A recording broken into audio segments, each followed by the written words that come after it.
ಇಡೀ ರಾಜ್ಯ ಹಾಗೂ ದೇಶವೇ ಬೆಚ್ಚಿ ಬೀಳುವಂತಹ ಸ್ಟೋರಿ.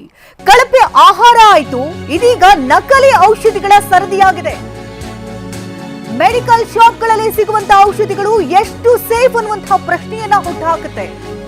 ನಕಲಿ ಔಷಧಿಗಳನ್ನ ತಯಾರಿಸಿ ರೋಗಿಗಳ ಜೀವದೊಂದಿಗೆ ಚೆಲ್ಲಾಟವಾಡ್ತಾ ಇದ್ದಂತ ಗುಂಪೊಂದು ಇದೀಗ ಖೆಡ್ಡಾಕ್ಕೆ ಕೆಡವಲಾಗಿದೆ.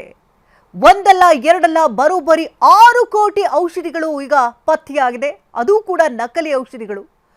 ನಕಲಿ ಔಷಧಿಗಳನ್ನ ಮರು ಪ್ಯಾಕಿಂಗ್ ಮಾಡ್ತಾ ಇದ್ದಂತ ಬೃಹತ್ ಜಾಲ ಇದೀಗ ಪತ್ತೆಯಾಗಿದೆ. ಮೆಡಿಕಲ್ ಶಾಪ್ಗಳಲ್ಲಿ ಇಷ್ಟು ದಿನ ತೆಗೆದುಕೊಳ್ತಾ ಇದ್ದಂತ ಔಷಧಿಗಳು ಎಷ್ಟು ಸೇಫ್ ಅನ್ನುವಂಥ ಪ್ರಶ್ನೆಯನ್ನೇ ಹುಟ್ಟುಹಾಕಿದೆ. ಈ ನಕಲಿ ಜಾಲ ಈಗ ಪತ್ತೆಯಾಗಿದ್ದು, ಈ ಜಾಲದಲ್ಲಿ ತಯಾರಾಗ್ತಾ ಇದ್ದಂತಹ ಔಷಧಿಗಳನ್ನ ಎಲ್ಲಿ ಕಳಿಸ್ತಾ ಇದ್ರು ಅನ್ನುವಂಥ ಸಂಶಯ. ನಕಲಿ ಔಷಧಿ ಮರು ಪ್ಯಾಕಿಂಗ್ ಬೃಹತ್ ಜಾಲ ಪತ್ತೆಯಾಗಿದ್ದು ಬೆಂಗಳೂರು ದಕ್ಷಿಣ ತಾಲೂಕಿನಲ್ಲಿ ಅತಿ ದೊಡ್ಡ ರೇಡ್ ಆಗಿದೆ. ದೊಡ್ಡೇರಿ ಬಳಿಯ ಸಿಕೆ ತಾಂಡ್ಯದಲ್ಲಿ ಕಾರ್ಯಾಚರಣೆಯನ್ನು ನಡೆಸಲಾಯಿತು. ಆಹಾರ ಸುರಕ್ಷತೆ ಮತ್ತು ಔಷಧಿ ಆಡಳಿತ ಇಲಾಖೆ ದಾಳಿಯನ್ನು ನಡೆಸಿದ್ದು, ತಾವರೆಕೆರೆ ಪೊಲೀಸರ ನೇತೃತ್ವದಲ್ಲಿ ಕಾರ್ಯಾಚರಣೆಯನ್ನು ನಡೆಸಿದ್ದು 30ಕ್ಕೂ ಹೆಚ್ಚು ಪೊಲೀಸ್ ಅಧಿಕಾರಿಗಳು ಜಂಟಿ ದಾಳಿಯನ್ನು ನಡೆಸಿದ್ದಾರೆ. 6 ಕೋಟಿಗೂ ಹೆಚ್ಚು ಮೌಲ್ಯದ ವಸ್ತುಗಳನ್ನು ವಶಕ್ಕೆ ಪಡೆಯಲಾಗಿದ್ದು, 600 ರೂಪಾಯಿ ಔಷಧಿಯನ್ನ ಮರು ಪ್ಯಾಕಿಂಗ್ ಮಾಡಿ ಅದನ್ನು 6,000 ರೂಪಾಯಿಗೆ ಲೇಬಲ್ ಅನ್ನು ಅಂಟಿಸ್ತಾ ಇದ್ರು ಅನ್ನೋದು ತಿಳಿದು ಬರುತ್ತದೆ. ನಕಲಿ ಔಷಧಿ ಲೇಬಲ್ ಅಂಟಿಸಿ ಮಾರಾಟ ಮಾಡ್ತಾ ಇದ್ದಂತಹ ಬೃಹತ್ ಜಾಲವೇ ಈಗ ಪತ್ತೆಯಾಗಿದೆ. ಆರೋಗ್ಯ ಇಲಾಖೆಯನ್ನೇ ನಕಲಿ ಔಷಧಿ ಜಾಲ ಈಗ ಬೆಚ್ಚಿ ಬೀಳಿಸಿದೆ.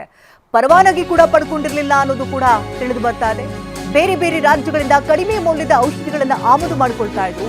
ತೆಲಂಗಾಣ ಮತ್ತು ಹಿಮಾಚಲ ಪ್ರದೇಶದಿಂದ ಔಷಧಿಗಳನ್ನು ಆಮದು ಮಾಡಿಕೊಂಡು ಅವಧಿ ಮುಗ್ದೋದಂತ ಔಷಧಿಗಳಿಗೆ ಬಹುರಾಷ್ಟ್ರೀಯ ಕಂಪನಿಗಳ ಲೇಬಲ್ಗಳನ್ನ ಮರು ಅಂಟಿಸ್ತಾ ಇದ್ರು. ಕಳೆದ 1 ವರ್ಷದಿಂದ ಈ ನಕಲಿ ದಂಧೆಯಲ್ಲಿ ತೊಡಗಿದಂತಹ ಜಾಲ ಇದೀಗ ಬೆಳಕಿಗೆ ಬಂದಿದೆ. ಪ್ರಶಾಂತ್ ಅನ್ನೋರಿಂದ ಫಾರ್ಮ್ ಹೌಸ್ ಅನ್ನ ಲೀಸ್ಗೆ ಪಡೆದಿತ್ತು ಗ್ಯಾಂಗ್ ಅನ್ನೋದು ತಿಳಿದು ಬರ್ತಾ ಇದೆ.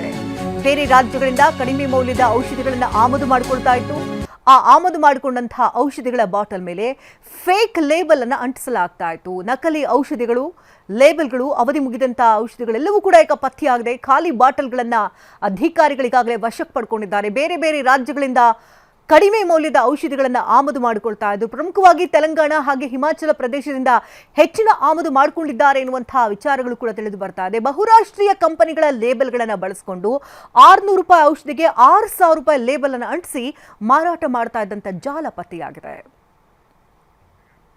ಲೇಬಲ್ ಮಾತ್ರ ಬ್ರಾಂಡೆಡ್ ಆಗಿರುತ್ತೆ, ಆದ್ರೆ ಒಳಗೆ ನಕಲಿ ಕಾಸ್ಮೆಟಿಕ್ಸ್ ಅನ್ನ ಬಳಸಲಾಗ್ತಾ ಇತ್ತು.